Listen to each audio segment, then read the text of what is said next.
네, 여러분 반갑습니다. 패션 마케팅 6주차 수업을 지금부터 시작하도록 하겠습니다.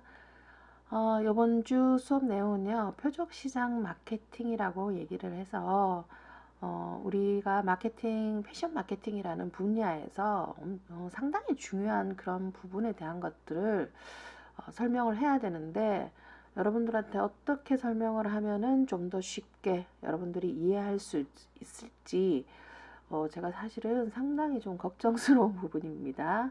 자, 여하튼 어쨌든 지금부터 수업을 한번 시작해 보도록 하겠습니다. 우선 수업 들어가기 전에 지난 시간 과제 리뷰에 대한 내용들 시작을 한번 해보겠습니다. 마케팅 전략을 위한 포피가 무엇인지 적고 간단한 사례를 한번 들어보라라고 이제 했는데 포피, 프로덕트, 프라이스, 플레이스, 프로모션이라는 이런 각 분야의 내용들이 전략으로 묶여서 우리가 소위 말하는 마케팅 전략이다라고 얘기를 합니다. 그래서 이제 제품 영역 같은 경우는 브랜드가 가장 대표적인 그런 사례가 될 거고요. 아니면 뭐 디자인도 들어갈 거고 컬러도 들어갈 것이고 뭐 이런 내용들이 여기 들어갈 거고, 또 나중에 가서 내가 언급을 하겠지만 이 제품이라는 영역에는 사실은 눈에 보이는 것뿐만이 아니고 눈에 보이지 않는 부분까지, 특히 어떤 부분, 판매원의 서비스라든지 혹은 뭐 포장 아니면 배달, AS, 신용 판매 이런 부분들까지 넓은 부분들이 다 포함되는 것이 제품이다, 이렇게 이해를 해주면 좋겠고요. 가격은 가격 결정이라든지 가격 조정, 가격 할인 이런 내용들을 결정하는 것, 이렇게 이해를 하면 되겠고요. 유통에 관한 것들은 유통 경로, 온라인으로 팔 것인가 오프라인으로 팔 것인가, 백화점에서 팔 것인가 할인점에서 팔 것인가 하는 그런 내용들. 물류, 그러니까 제품의 이동에 관련된 내용들, 요즘 뭐 소위 얘기하면은 가장 작은 단위의 물건의 이동은 뭐 택배로 많이 우리가 하고 있는데요. 물류 창고에 관한 내용이라든지 이런 것들이 이제 유통 내용에 들어간다. 촉진이라는 것은 광고, 홍보, 인적 판매, 그 다음에 판촉, 뭐 이런 내용들이 촉진에 들어가는 내용이다. 이렇게 설명이 되면 될 것 같고요. 어페럴 머천다이징과 리테일 머천다이징의 차이는 무엇일까? 어페럴 머천다이징은 제조업의 머천다이징이고 리테일 머천다이징은 유통업의 머천다이징이고, 자, 제조업의 머천다이징은 상품, 어떤 상품을 만들 것인가에 대한 기획 내용을 하는 것이라고 보면, 리테일 머천다이징은 어디 가서 다 만들어진 제품을 사서 올까 하는 구매와, 그 다음 이걸 우리 매장에 갖다 놓고 어떻게 하면 잘 판매할 수 있을까. 자, 쉽게 얘기하면 우리 패션 브랜드의 MD라고 하는 사람들은 새로운 상품을 만드는 사람들이고요. 이마트라든지 이런 할인점, 그 다음 백화점이라든지 이런데 이제 유통업, 판매를 하는 그런 곳에 있는 MD는 바잉하는 사람, 구매하는 사람, 이렇게 보면 된다라는 거죠. 그래서 그러한 매장의 차이에 따라서 MD의 역할이 달라지게 된다. 이렇게 기억을 하면 되겠습니다. 이러한 기획 활동을 하는 머천다이징을 위한 5가지 OR이라는 것은 그럼 뭐냐? 포피 내용 중에서 뭐가 빠졌어요? 프로모션이 빠졌죠. 그래서 적절한 right라는 걸로 표시해서 적절한 제품과 가격과 유통까지가 들어가고, 거기에 패션 제품의 어떤 특징들로 인한 적절한 시기와 적절한 물량이라는 것이 들어가는 것이 요 머천다이징. 문제에서 뭐 예를 들면 이렇게 좀 고치면 더 낫겠네요. 패션 머천다이징을 위한 OR은 뭐냐, 이렇게 해보면은 반드시 시기적인 부분이 들어가야 된다라는 거, 요거 되게 중요한 내용입니다. 자, 이렇게 해서 간단하게 리뷰를 오늘은 제가 간단하게 요약 정리해서 한번 해봤고요. 자, 이제 다음에 이제 우리가 오늘 본격적으로 수업의 목표로 생각하고 있는 표적 시장 마케팅이다 하는 거, 이것은 과연 뭐냐?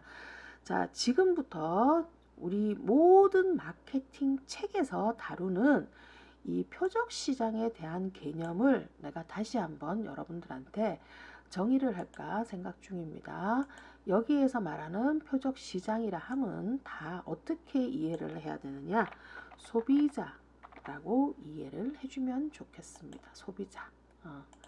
왜 그렇게 얘기를 하냐? 앞서서도 제가 한번 이 얘기를 아마 했을 겁니다. 아마도 했는데 이 표적 시장이라고 하는 것은 결국은 소비자를 얘기하는 것이다 라고 여러분들은 기억을 해야 된다. 앞으로는 반드시 이렇게. 그래서 시장이라는 거의 개념이 물건을 사고 파는 장소적인 그런 개념을 얘기하는 것이 아니고, 여기에서는 소비자 시장, 우리 그 제품을 사는 소비자들을 얘기하는 것이 표적 시장이다. 이렇게 얘기를 해야 된다는 겁니다. 그러면 과연 표적 시장 마케팅이라는 것은 뭐냐? 특정 고객 집단을 표적으로 삼아 그들의 욕구에 대응하는 제품과 마케팅 프로그램으로 개발하는 그런 마케팅 전략을 얘기했는데, 자, 쉽게 얘기하면은 여러분들과 나는 어떤 차이가 있냐? 나이가 달라요. 그 다음에 그 나이가 다르기 때문에 여러분들이 좋아하는 의복의 스타일과 내가 좋아하는 입을 수 있는 의복의 스타일은 달라요. 선호하는 스타일이 다르다라는 거죠. 그러면 여러분들끼리는 20대에 체형도 아주 예쁘고 이런 사람들의 소비자 집단이다. 이렇게 보면 되고요. 나는 나이가 많고 그 다음에 체형도 예쁘지 않은 그런 소비자 집단. 두 소비자 집단이 성격이 다르다라는 거예요. 그러면 이렇게 소비자 집단이 다르게 되면은 그 집단에 따른 마케팅 전략은 반드시 달라야 한다라는 그런 의미를 하고 있는 겁니다. 그러면 20대의 예쁜 체형을 가진 소비자 집단에 어울리는 제품을 개발해야 될 것이고, 그 사람들이 좋아하는 프로모션 전략도 해야 될 것이고, 그 다음에 또 뭘 해야 되죠? 가격도 정해야 되고, 저렴하게, 혹은 그 다음 유통 전략도 온라인 쪽으로 더 치중하는 이런 마케팅 전략을 펼치면, 내가 좋아하는 성향은 어떤 거냐? 예를 들어서 가격대는 사실 여러분들이 좋아하는 가격대보다 조금 더 높아도 되겠지만, 여러분들이 좋아하는 것보다 사실은 제품의 어떤 특징이나 이런 것들은 완전히 다르다라는 거죠. 그 다음, 나는 온라인도 구매가 가능하지만 그래도 스트레스 해소 겸 오프라인으로 내가 직접 돌아다니면서 구매하는 것을 좋아한다. 내가 또 직접 입어보고 나는 골라야 된다. 이러면은 유통 전략이 달라야 되겠죠. 프로모션 방법도 자, 쉽게 얘기를 해서 여러분들한테 모델로서 누가 가장 적합하냐라고 의견을 묻는다면 누가 될 것이고, 나한테 나와 유사한 그런 소비자 집단이 있는데 거기에다가 어떤 사람을 모델로 좋아하면 기용하면 좋을까요? 물으면 반드시 소비자 특성에 따라서 그 선호하는 모델이 달라지게 된다라는 거예요. 그래서 특히 패션 제품은 이러한 소비자의 성향의 차이가 여러 가지 집단 특성, 소비자 집단의 특성에 따라서 달라지기 때문에 거기에 맞는 특별한 마케팅 전략이 필요로 하기 때문에 이러한 마케팅을 뭐라 그러냐? 표적 시장 마케팅이다. 이렇게 얘기를 합니다. 자, 그래서 이제 그러한 표적 시장 마케팅을 펼쳐나가기 위한 과정이에요. 1단계가 시장 세분화를 먼저 해야 되고 2단계가 표적 시장을 선정을 해야 돼요. 마지막 3단계는 여러 가지 이름으로 붙입니다만 내가 여기서 바로 고치면서 한번 해볼게요. 보통은 브랜드 포지셔닝이라고 많이 얘기를 합니다. 브랜드 포지셔닝. 혹은 또 다른 말로 어떻게 얘기를 하느냐, 여기다가 한번 적어 보겠습니다. 제품 포지셔닝이라고도 우리가 얘기를 합니다. 혹은 또 어떤 얘기, 제품 지각도라는 얘기도 많이 합니다. 요게 뭐라고요? 브랜드 포지셔닝하고 같은 용어다. 요렇게 보면 되겠습니다. 그래서 브랜드라는 이 개념은요, 사실은 제품의 범주 안에 들어가는 내용이에요. 제품의 개념을 따져보면은 이 제품의 넓은 개념 안에 브랜드가 들어간다고 얘기를 했어요. 그래서 이렇게 이제 같은 내용이고, 제품 지각도라는 것은 뭐냐면은 소비자들이 어떤 특정 제품에 대해서 어떻게 인식하고 있느냐, 가격은 높아 낮아, 유행성은 있어 없어, 품질이 좋아 안 좋아, 뭐 이러한 그 개별 제품에 대해서 느끼는 소비자의 어떤 생각, 인지, 이런 것들을 지각도라고 얘기를 합니다. 자, 그러면 순서가 지금 이렇게 전개가 된다라고 얘기를 했습니다. 내가 시장 세분화라는 것을 먼저 하게, 옆에 이게 있네요. 내가 굳이 할 필요는 없네. 시장 세분화. 여기서 시장의 개념은, 자, 여러분들 다시 한번 뭐라고요? 여기에서 시장의 개념은 반드시 뭐라고 이해를 해야 된다? 소비자를 나눈다. 소비자를 나누어야 된다. 시장을 나누는 게 물건을 사고 파는 시장을 나누는 게 아니고요. 소비자 집단을 나눈다라는 개념으로 이해를 해야 된다. 소비자 집단을 그러면 어떻게 우리는 구분을 할까? 아까 내가 예시에서 들었던 것처럼 연령에 따라서 나눌 수가 있죠. 그 다음 성별에 따라서도 나눌 수가 있어요. 그 다음에 이 소비자가 어떤 이미지의 옷들을 좋아하는가는 선호 이미지에 따라서 또 나눠줄 수가 있고, 이 기준은 여러 가지가 있다라는 거예요. 그렇게 해서 그러한 특징의 기준에 따라서 소비자들을 이렇게 구분을 하면 공통된 특징을 가진 소비자 집단으로 이렇게 묶을 수가 있다라는 거예요. 그럼 아까 얘기했던 것처럼 나는 20대의 체형이 예쁜 사람 그룹, 그 다음에 20대가 아닌 체형이 별로 안 좋은 사람의 구분, 뭐 소비자, 이렇게 나누는데, 이렇게 소비자를 좀 공통된 특징을 가진 소비자로 구분하는 것을 우리가 시장 세분화다라고 얘기를 합니다.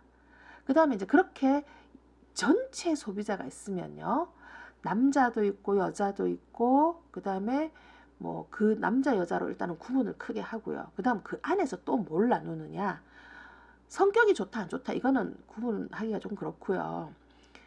그 사람들이 이제 연령이, 남자 여자 중에서 연령이 20대냐 30대냐 40대냐, 요것만으로 나눠도 지금 시장이 몇 개로 나눠지나요? 몇 개로? 6개로 나눠져요. 자, 이거 내가 간단하게 여러분들 그림을 한번 그려볼게요. 전체 시장이 예를 들어서 이렇게 있다고 셈을 쳐요. 남자 여자로 이렇게 나눴어요. 그 다음에 연령이 20대인 사람, 연령이 30대인 사람, 그 다음에 연령이 뭐 50대인 사람, 이렇게 나눴어요. 그러면 이거 여기는 남자이면서 연령이 20대, 30대, 여기가 40대, 여기가 50대 이렇게 되고요. 여기는 여자이면서 20대, 30대, 40대, 50대. 자, 공통된 특징이 뭐예요? 성별이라는 걸로, 나이라는 걸로 여기는 공통된 어떤 특징을 가진 소비자 군으로 이렇게 나눠진다라는 거예요. 그럼 시장, 이게 바로 이제 시장 세분화다. 시장을, 전체 시장을 성별과 연령으로 이렇게 크게 구분을 해 놓은 거예요. 요것만이 시장 세분화예요. 자, 이러면은 내가 이러한 이렇게 나눠진 8개의 소비자 시장들이 있는데, 이 중에서 나는 누구를 대상으로 할지, 누구를 대상으로 한 제품을 개발하고 누구를 대상으로 한 매장을 만들어서 그 사람들이 좋아하는 옷을 갖다 놓을지, 그거를 정하는 거예요. 그렇게 정하는 것 자체가 뭐냐? 표적시장, 나의 표적시장, 나의 소비자 시장을 정하는 것이다. 그게, 자, 그러면 나는 여기 시장을 택한다. 이유가 뭐냐? 이 시장의 소비자가 나는 제일 많어. 그래서 난 여기를 택할 거야 라고 얘기하는 것이 표적시장 선정이다. 이렇게 얘기를 합니다. 그런데 여러분 잘 생각해 보세요. 선택하는 방법에 여러 가지가 있을 수 있어요. 나는 돈 많은 부자니까, 그 기업이니까 난 남자로 대상하는 거, 여자 하는 거, 이 두 가지 시장을 할래. 아니면 어떤 기업은요, 나는 자본이 많이 없어. 근데 여기 안에 있는 요 시장의 규모는 작지만 요 시장이 나는 젤로 나한테 맞을 것 같아. 내가 여기 제품 만드는데 노하우가 있어. 이런 경우는 어떤 기업은 여기만을 나의 대상 그 표적 시장으로 정할 수가 있다라는 거예요. 자, 이제 이렇게 표적 시장까지를 하게 되면 그다음 브랜드 포지셔닝은 경쟁사와의 내가 지금 하고자 하는 브랜드의 경쟁사들하고의 관계를 따져서 그러면은 나의 경쟁사들과 내 브랜드와의 어떤 관계 형성이 지금 어떻게 돼 있나 하는 것들을 표현 한번 해보는 거다. 그래서 이렇게 경쟁사하고의 관계를 따져서 나의 향후 마케팅 전략을 펼쳐나가기 위한 기본 자료로 사용하는 것이 브랜드 포지셔닝이다. 자, 이렇게 전체적으로 설명을 제가 한번 이렇게 하고요. 뒤에서 각 파트별로 조금 더 디테일하게 설명을 하는 걸로 한번 해보겠습니다. 조금 빨라지죠. 제가 마음이 좀 급하네요. 자, 먼저 그러면은 제일 처음에 얘기했던 시장 세분화에 대한 내용을 한번 살펴보도록 하겠습니다. 시장 세분화를 우리는 뭐라고 얘기를 하냐면은 뒤에 가면 어디 나올 거예요. 세그멘테이션이라고 해서 세그멘테이션이라고 얘기를 해요. 시장 세분화라는 얘기를 영어로 그러면은 SEGMENTION 뭐 이렇게 해서 세그멘테이션이라고 얘기하는데 거기에 이니셜 S를 우리가 보통 시장 세분화의 약자로 얘기를 합니다.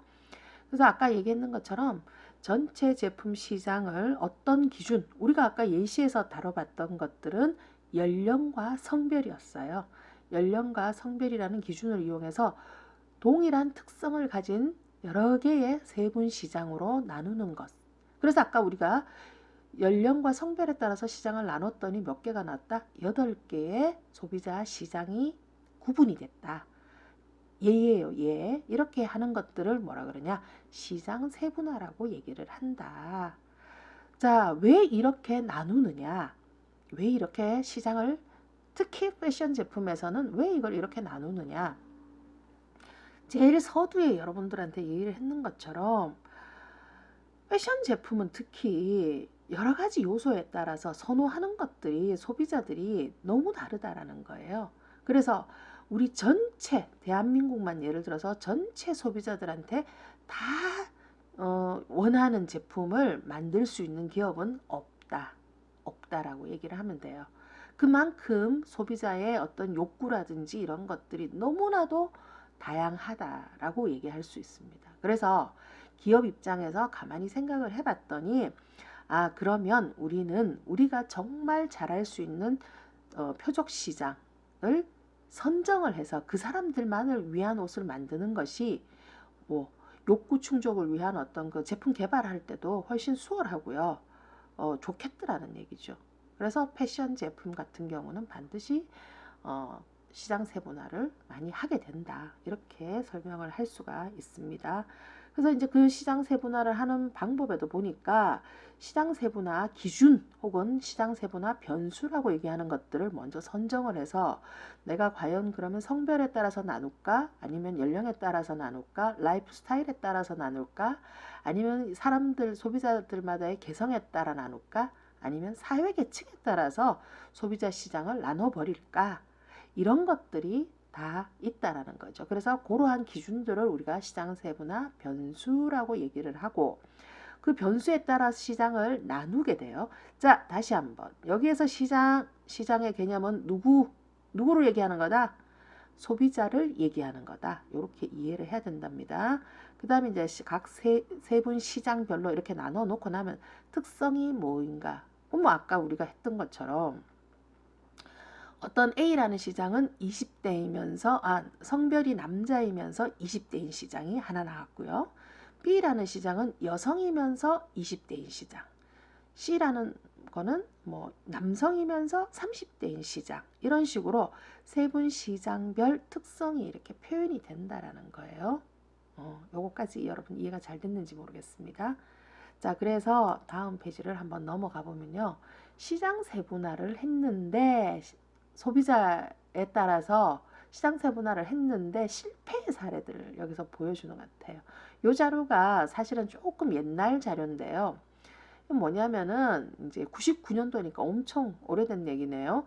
두산에서 쌀로 만든 소주라는 컨셉을 소비자들에게 이렇게 주기 위해서 사실은 진로의 참이슬에 대응하는 제품으로 이거를 만들어냈다라는 거예요. 근데 사실 이렇게 투자를 많이 했는데 결국은 실패로 돌아가겠다. 여러분들 기억에도 잘 없죠? 이런 거는 저도 기억에 아예 없습니다.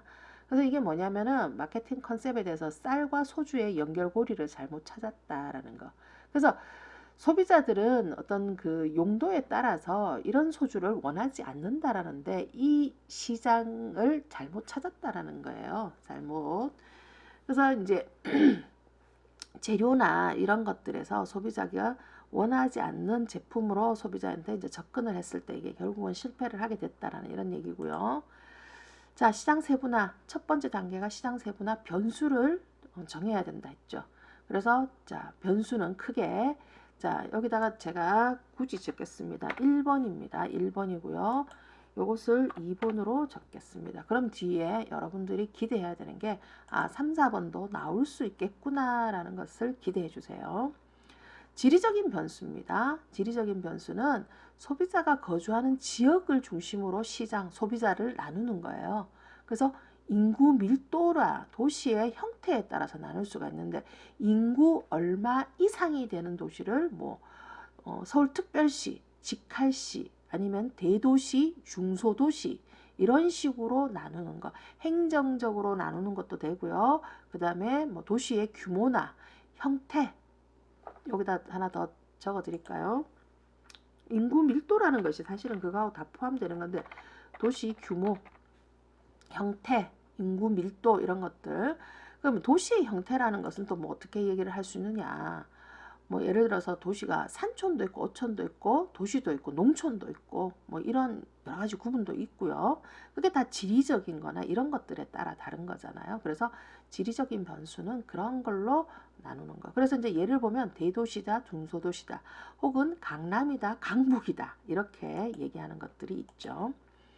자, 그 다음에 이제 인구 통계적 변수에서 아마 여러분들은 여기에 대한 내용이 가장 좀 수월하고 많이 들어본 내용일 겁니다.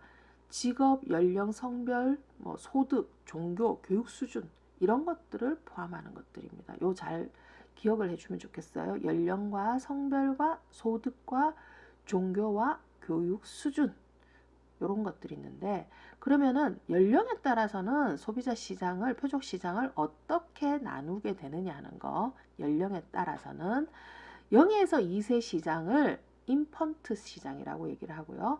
3에서 6세는 토들러 시장, 7에서 12세는 차일드, 10에서 13세는 여러분들도 다 겪어봤겠지만 요 시기에 요즘 워낙 그 발육 상태들이 좋으니까 몸은 어른인데 아직 정신은 어때요? 애기예요. 애기. 요런 세대를 프리틴이라고 얘기를 한답니다. 그 다음 13에서 17세가 주니어, 18에서 20세가 영. 여러분들은 0에 들어가겠죠.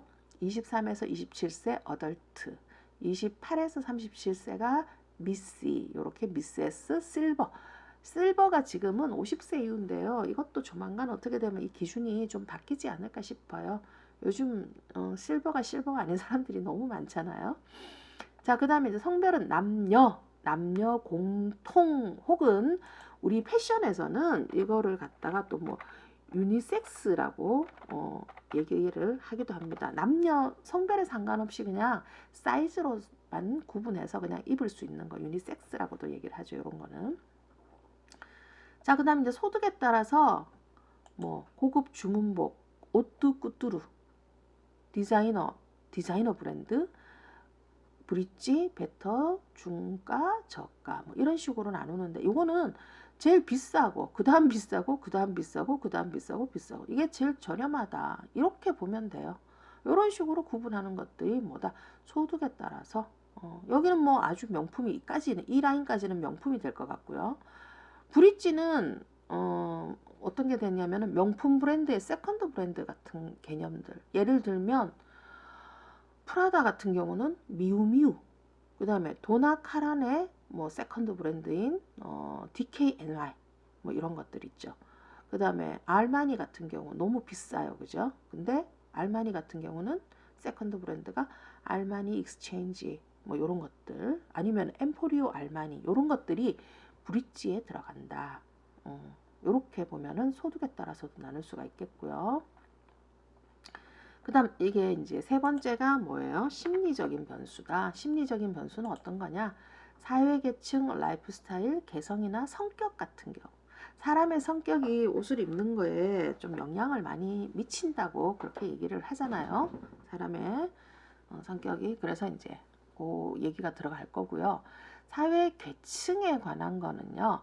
사회계층이란 건 여러분들이 쉽게 그냥 상류층, 중류층, 하류층 뭐 이렇게 얘기를 하는데, 보통은 여러분들은 어떻게 여기에서 소득 수준에 따라서 자꾸 계층을 나누는데, 사실은요 사회계층이라고 하는 것은 소득뿐만이 아니고 직업과 소득과 교육 수준, 재산 등 이런 것들을 다 통합해서 나타나는 그러한 사회적인 지위, 단순히 돈만 많다고 상류계층은 아니다라는 겁니다. 그래서 이러한 내용의 사회계층과 그다음 자 여기서 되게 중요한, 앞으로 우리가 패션하는 사람들이 되게 많이 이제 감각적으로 알아야 되는 용어 중에 하나가요.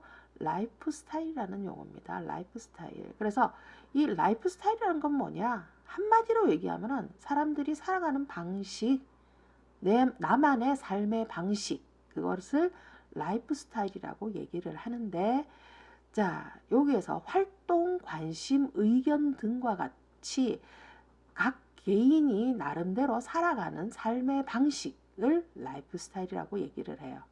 그래서 우리가 흔히 라이프 스타일의 측정 방법이 뭐냐라고 얘기를 하면은요, 요렇게 아마 얘기를 많이 할 겁니다. AIO 분석법으로 라이프 스타일을 측정한다. 그렇게 얘기를 하고요. 마지막에 하나 플러스를 하면은 요즘은 여기에다가 플러스를 하나 한 V까지 여기에 라이프 스타일 측정 방법으로 사람들이 이해를 하고 있습니다. 그럼 A가 뭐냐? I는 뭐예요? O는 뭐예요? 그럼 V는 뭘까요? 자, 오늘의 과제는 여기까지 들은 사람들만이 과제를 할 수 있는 거죠. 그래서 라이프 스타일 측정을 위한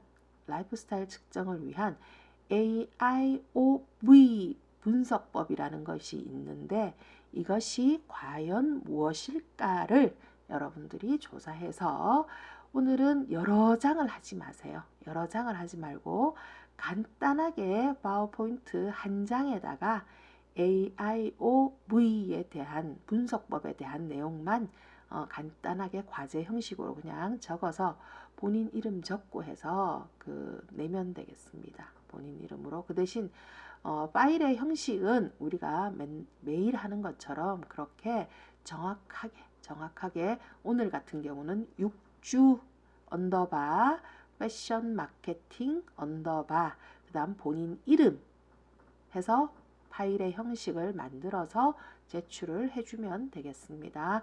자, 오늘의 과제는 내가 이 페이지에서 냈습니다. 자, 그 다음 이제 심리적 변수가 개성이나 혹은 성격.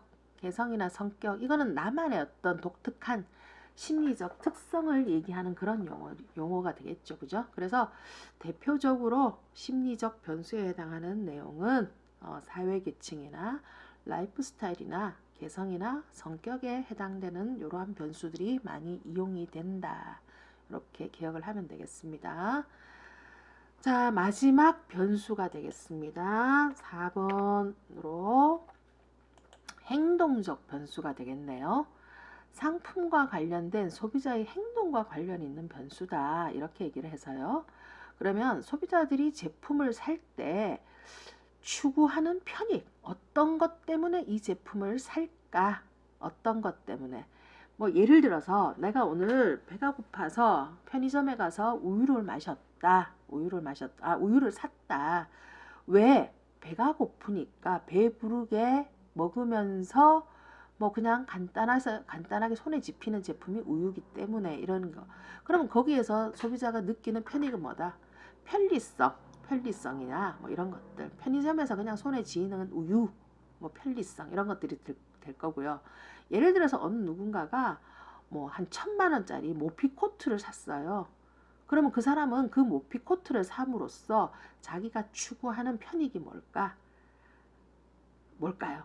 물론 아름다워 보이는 심미적인 이것도 있을 수가 있지만 내가 생각할 때 1,000만 원 넘는 아주 고가의 몇 천만 원 하는 그런 고가의 밍크 코트를 살 때는 약간의 나 돈 좀 있어라는 그런 과시성이 그 사람이 은근히 이 제품을 삼으로써 느끼게 되는 어떤 그런 추구하고자 하는 목표가 아닐까 싶은 생각이 들어요. 그 다음에 이제 예를 들어서 또 저런 경우가 있죠. 내가 나는 세일하는 데만 가서 나는 옷을 꼭 사요. 그 사람의 제품 구매의 추구 편익은 뭐냐면요. 경제성이라고 얘기를 할 수가 있어요. 왜 제품 이 제품이나 저 제품이나 사실은 다 똑같은 것 같아.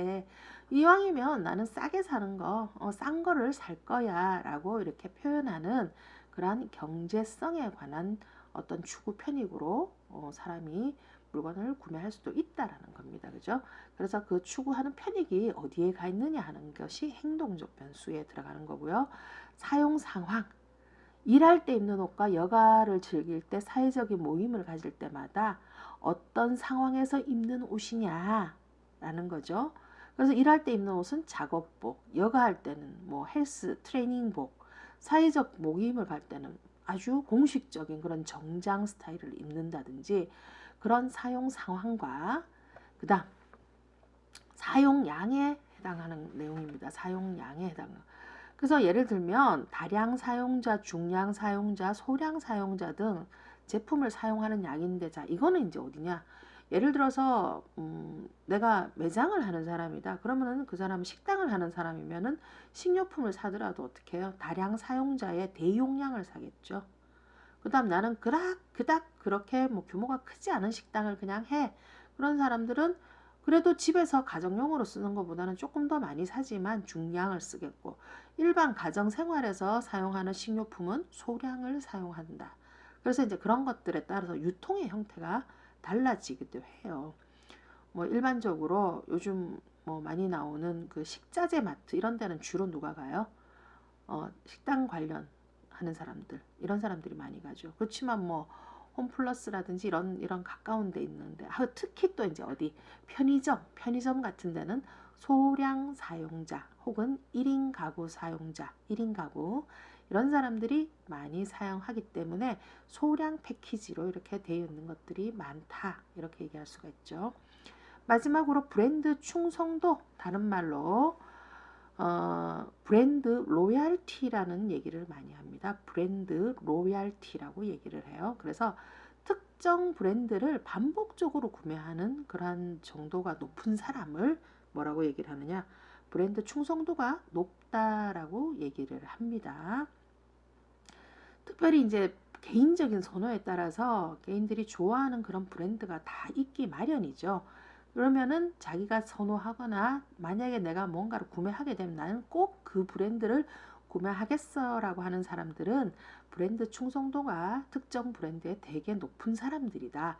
근데 이제 그렇지 않고 난 이것도 사서 써볼 수 있고 브랜드 상관없이 새로운 제품이 나오면은 나오는 것마다 그냥 이렇게 한번 나는 사보는 거야. 이러면 그 사람은 어떤 특정 제품에 대한 브랜드 충성도가 높지 않은 그런 사람이다. 이렇게 이해를 하면 되겠죠.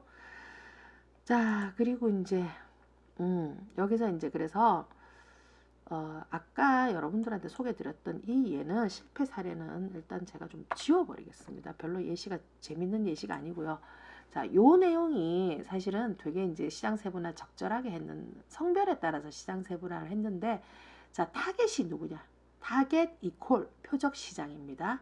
타겟 이퀄 표적 시장. 이 표적 시장이 누구냐 봤더니, 남자만 대상으로 했더라. 남자만 대상으로 하는 그러한 브랜드. 요즘도 이 브랜드가 남성 정장, 약간 가벼운 남성 정장 좀 저렴하게 나오는 그런 브랜드인 걸로 내가 알고 있는데, 여기가 제일 처음에 시작한 것은 와이셔츠로 시작했죠. 와이셔츠 전문 브랜드로 내가 알기로는 시작을 한 것 같아요. 그래서 이 이제 광고의 한 장면인데 잡지 광고 같아요. 근데 남자들이 전형적으로 그러니까 어느 누구나가 다 입을 수 있는 와이셔츠를 우리는 만듭니다라는 것을 강조해 주기 위해서 이 많은 모델들을 다 쓴 것 같아요. 그래서 남성이 타겟이다. 시장 세분화 중에서 남성을 대상으로 한 제품이다. 요렇게. 그러면 또 뭐 이렇게 여기다가 쭉 나누게 된다면 여성만 타겟으로 하는 것들이 있고요. 어린이만 타겟으로 하는 것도 있고요. 뭐 많죠. 그래서 이제 그렇게 어떤 공통된 특성, 여기 있는 사람들의 공통된 특성은 뭐다? 신체 사이즈도 달라요. 모든 것이 다 달라요. 생긴 것도 달라요. 근육도 달라요. 다 다르지만 우리는 다 뭐다? 남자다라는 것이 공통된 특징으로 모인 그런 집단이다. 이렇게 보면 되겠죠. 자, 그 다음 이제 한번 보겠습니다. 그런데 이러한 시장 세분화를 할 때 반드시 지켜줘야 되는 조건이 있다라는 겁니다. 자, 그러면 내가 여기다가 다시 한번 우리가 아까 그렸던 그 전체 시장의 그림을 한번 이렇게 다시 그려보겠습니다. 아까 이렇게 그렸을 거예요. 이렇게 20대를 좀 더 많이 그려볼까요? 그 다음에 뭐 이런 식으로 이제 20대, 30대, 40대, 50대 남자, 여자, 그죠? 남자, 여자가 이제 한자로 좀 쓰기가 더 수월하겠네요. 이렇게 여자가 있는데, 여기서 말하는 세분 시장 간의 이질성이다. 이게 무슨 얘기냐? 1번 시장, 2번 시장, 3번 나름의 특징이 지금 다 있습니다. 그죠? 나름의 특징이 있는데 이렇게 8개의 시장으로 전체 시장을 나눴을 때 각각 1번 세분시장, 2번 세분시장, 3번 이런 각각의 시장이 다들 어떻게 다른 성격을 가져야 된다. 다른 성격을. 어떻게? 얘는 남자이면서 20대, 얘는 여자이면서 20대. 다르죠.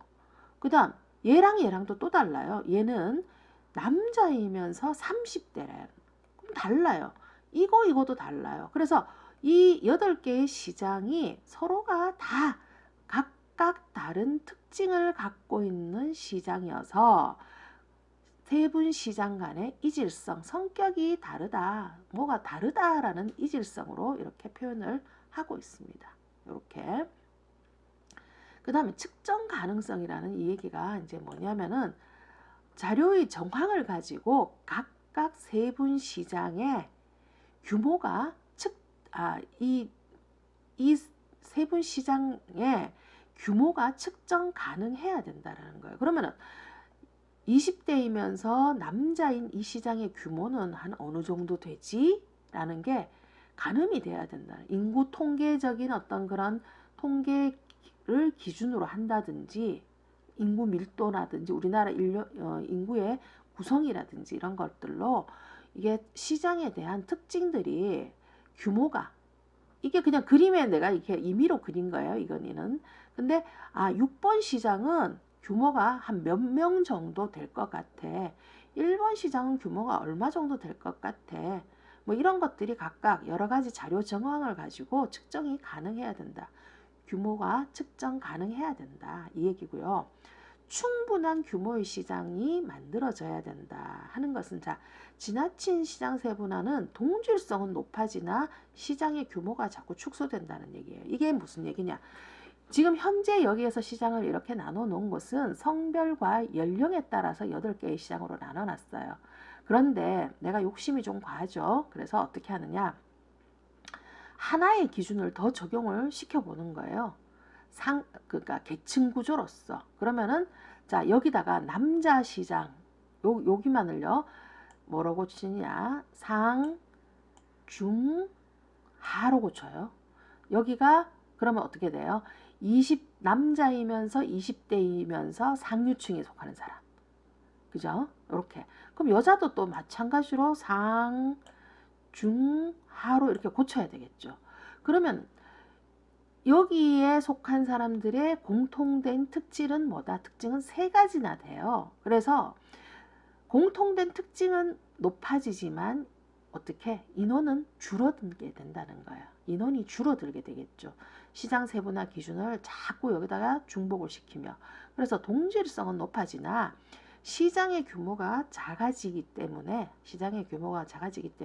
어떤 특별한 마케팅 활동을 위한 그 규모력이 적어진다는 거야. 그래서 너무 지나친 세분 시장은 별로 의미가 없다라는 거예요. 동질성만 높아도 너무 의미가 없어요. 그래서 마케팅으로 접근하기가 너무 규모가 작아진다. 그래서 자, 요 얘기 지나친 시장 세분화는 요 얘기 반드시 여러분들 기억하시기 바랍니다. 그 다음 접근 가능성이라는 얘기는 뭔 얘기냐면요. 각 세분 시장에 효과적으로 도달될 수 있는 마케팅 믹스가 아까 뭐였죠?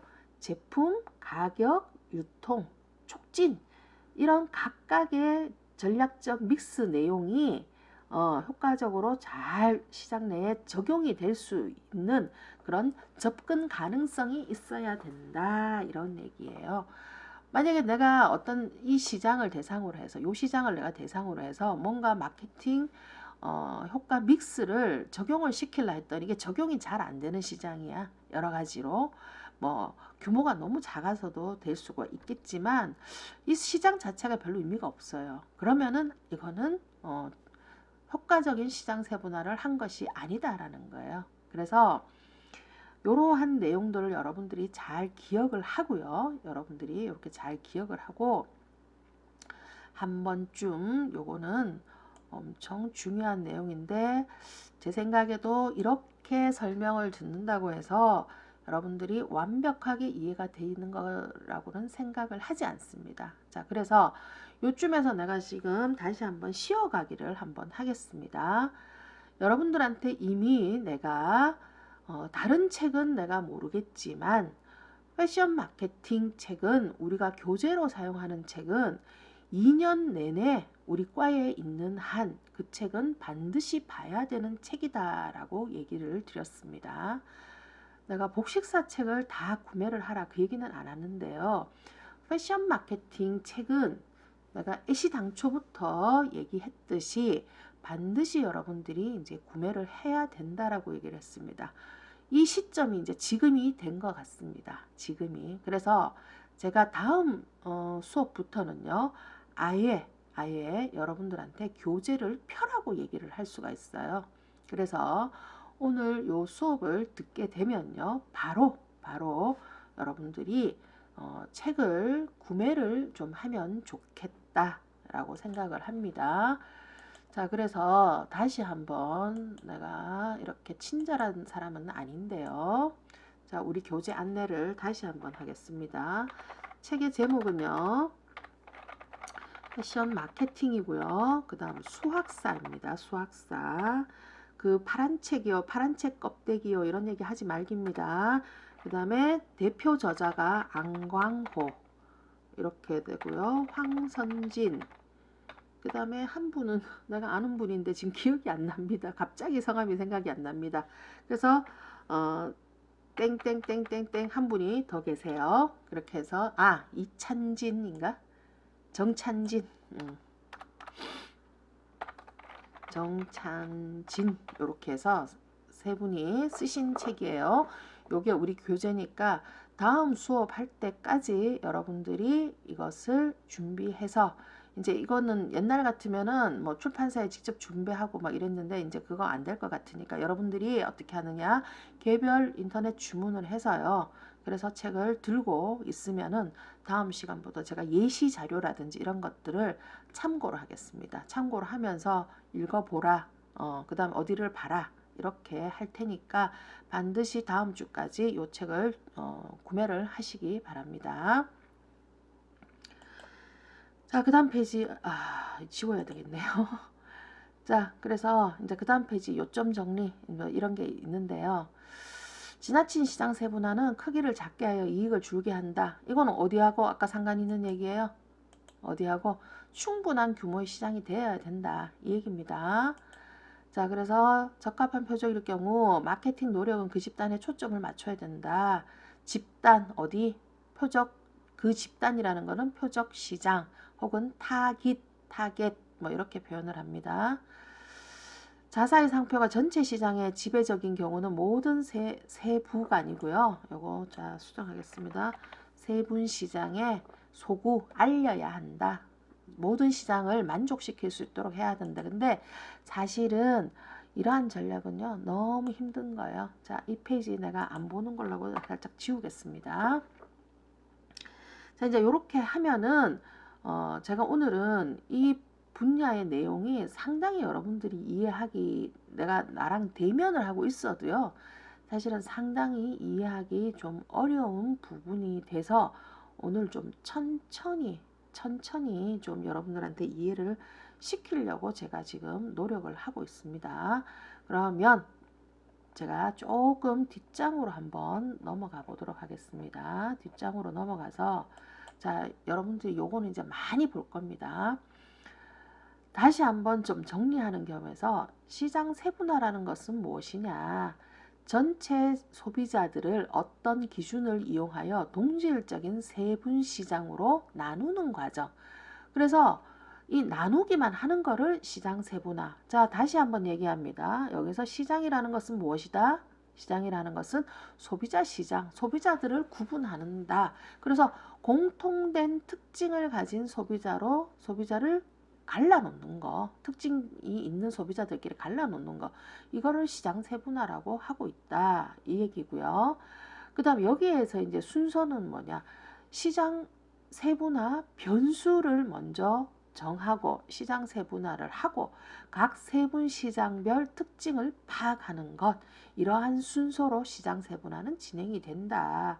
자, 변수에서 가장 중요했던 건 뭐였어요? 네 가지가 있었다. 지리적 변수, 인구 통계적 변수, 사이코그래픽 변수, 행동적 변수, 이렇게 해서 크게 네 가지가 있는데 요 각각의 항목에 대한 내용들, 각각 항목에 대한 내용들을 여러분들이 반드시 기억을 해야 된다. 그 다음 마지막으로 오늘 한 거는요. 다시 한번 제가 올라가 보겠습니다. 요거는 제일 많이 있는 내용인데, 자, 시장 세분화, 효과적인 시장 세분화를 하기 위한 조건, 세분 시장 간의 일일성이 반드시 있어야 되는데 이걸 여러분들이 그림으로 그리든 어떻게든 나한테 설명을 할 수 있어야 된다 이 얘기고요. 그 다음 측정 가능성, 각 세분 시장별 규모가 어느 정도 되는지 이런 측정 가능성이 있어야 된다. 그 다음 하나의 세분 시장이 마케팅 활동이나 뭐 이런 것들로 접근 가능한 충분한 규모의 시장이 돼야 된다.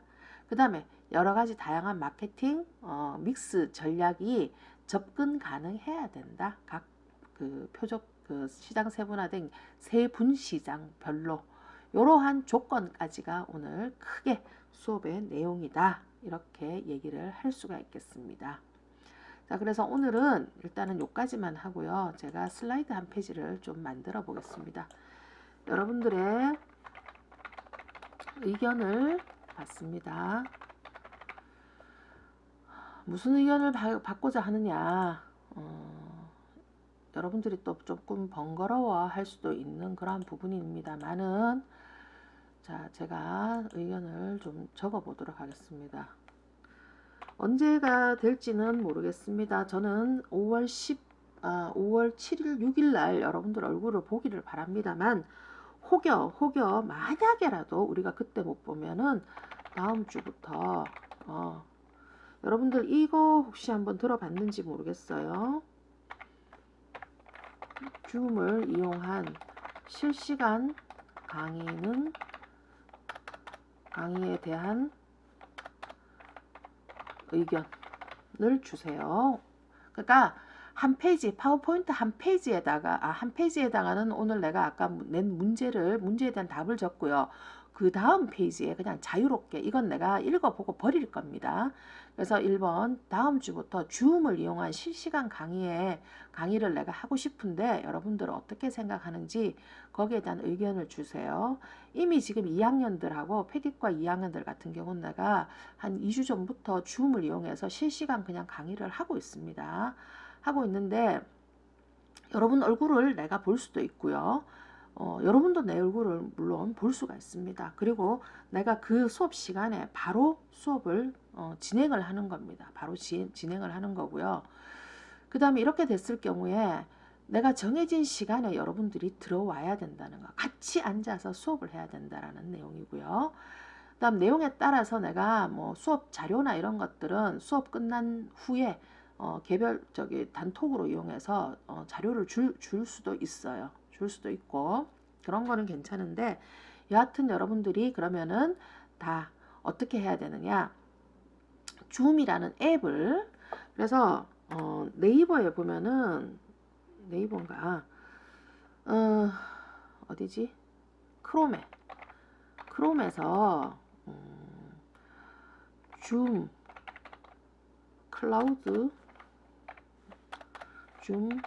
클라우드 미팅인가요? 휴대폰 앱에서는요. 휴대폰에서는 요거를 앱을 찾고요. 그 다음에 크롬에서나 아니면은 인터넷 그냥 익스플로러 같은 데서는 그냥 검색해 갖고 줌어스라고 치면 돼요. 줌어스, 영어로 줌어스. 요거를 치면은 앱을 다운받을 수가 있습니다. 그걸 다운을 받으면 일단은 나하고 이게 할 수가 있어요. 그래서 여러분 얼굴을 내가 지금 한 학기가 중간이 지나가는데 전혀 얼굴을 볼 수가 없고요. 그래서 서로 처음에는 좀 어색할 수도 있겠지만 사실은 여기 한 번은 여러분들이 이제 앱을 통해서 이렇게 들어오고 하면은 조금 시끄럽거나 번거롭거나 그 다음에 이제 작동법을 잘 몰라서 어렵거나 하는 경우가 있는데 만약에 여러분들 의견을 받아보고요. 나는 여러분들이 뭐 이도 좋다라고 얘기를 한다면 사실 지금 다른 대학들도 학생들끼리의 어떤 그런 미팅이나 이런 거 할 때 많이 사용을 하고 있거든요. 그래서 만약에 된다면 내가 그 줌 학생들이 이제 세팅할 수 있는 그런 방법이라든지 그다음 사용법 간단하게 요약된 내용들을 여러분들한테 보내주면 그거를 가지고 여러분들이 세팅을 좀 하고요. 특별히 없어요. 앱만 깔면 돼요. 여러분들은 그렇게 하고 사용법 그런 것들 간단하게 정리된 것들 내가 전달해주면 하면 나는 좋을 것 같은데 너무너무 궁금해서 시간이 이제 그 시간을 무조건 우리 수업 시간에 맞춰야 된다는 거예요. 그 대신 줌으로 할 때는 너무 길게 수업을 하는 거는 좀 어려워요. 그래서 우리가 예를 들어서 3시간 수업이면은 내가 50분 정도만 수업을 하겠습니다. 50분 정도. 지금도 마찬가지지만요. 그래서 여기에 대한 여러분들의 의견을 좀 주면은 예를 들어서 의견이 한 과반수가 넘으면 3분의 2나 뭐 과반수가 일단 넘으면 제가 다음 주부터 이렇게 실시를 하는 걸로 하겠다라는 얘기를 전하면서 여러분들의 의견을 빨리 주면 좋겠습니다. 자, 그 다음 오늘의 과제 제출은요. 제출은 어떻게 하느냐면요. 뭐라고 했죠? 제일 처음에 6주차 언더바 패션 마케팅 언더바 그 다음에 이름 적고요. 그 다음에 pptx 요렇게 해서 파일명을 요렇게 해서 주면 좋겠습니다. 요렇게 해서 그리고 오늘 과제 제출의 마감은요. 제가 좀 빨리 하겠습니다. 오늘이 제가 화요일날 지금 녹화를 뜨고 있으니까요. 22일날 우리가 보강을 제가 넣었어요. 그래서 보강 시간에 여러분들이 내일 이 내용을 들을 거니까 의견을 주세요. 이거는 안 되겠네요. 22일날 과제는 그냥 언제까지 하느냐. 과제 제출은 기한이 24일까지 두 편이 같이 나가지만 어쩔 수가 없고요. 24일까지 하고 그 다음 줌 사용하는 거, 줌 사용에 대한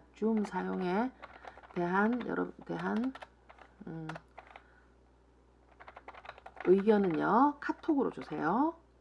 단톡에 들어가면 나한테로 이렇게 톡 보낼 수 있죠.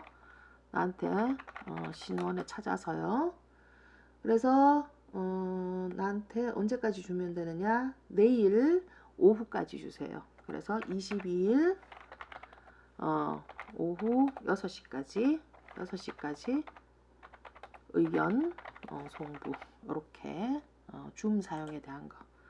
이거는 이렇게 나한테 내일 반드시 빠른 시간 내에 의견을 주면은 내가 적극 반영해서 여러분들하고 수업을 앞으로 남은 수업 1주가 되든 뭐 얼마가 되든 내가 한번 해보도록 하겠습니다. 자, 오늘 조금 길게 갔는데요. 긴 시간 수업하느라고 고생 많았습니다. 다음 시간에 또 뵙도록 하겠습니다. 수고하셨습니다.